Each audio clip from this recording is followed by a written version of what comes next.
Maintenant, nous allons voir comment vous pouvez accéder à vos rapports de vente. Pour cela, il faut aller dans l'onglet Rapports, tableau de bord.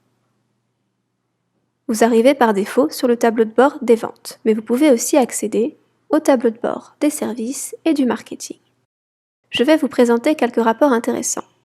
En haut du tableau de bord, vous avez un bloc avec des conseils HubSpot qui peuvent être utiles à vos débuts. Sur la droite, nous avons le bloc Apprentissage recommandé qui vous renvoie vers des vidéos et des articles explicatifs sur les fonctionnalités du CRM. Ensuite, nous arrivons vers les tableaux de bord à proprement parler. Le tableau Activités de l'équipe vous renseigne sur les dernières activités réalisées par vos collaborateurs.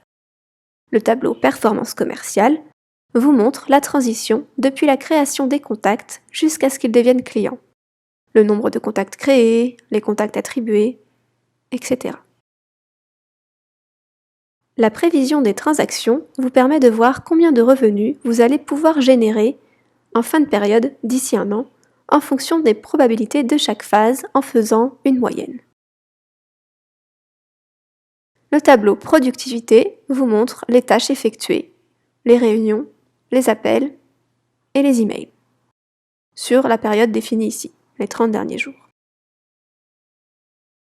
Le rapport instantané des transactions vous montre les différentes étapes des transactions en cours. Par exemple, on voit qu'ici nous avons 4 rendez-vous pris, un seul contrat envoyé et 2 transactions gagnées.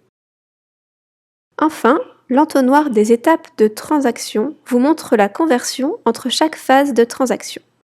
À chaque fois que vous passez une transaction d'une phase à une autre, dans l'ordre, les données sont prises en compte pour le taux de conversion. Cela peut permettre de voir les phases où vous perdez des leads alors que c'était de bonnes opportunités, pour pouvoir ainsi améliorer ces différentes phases.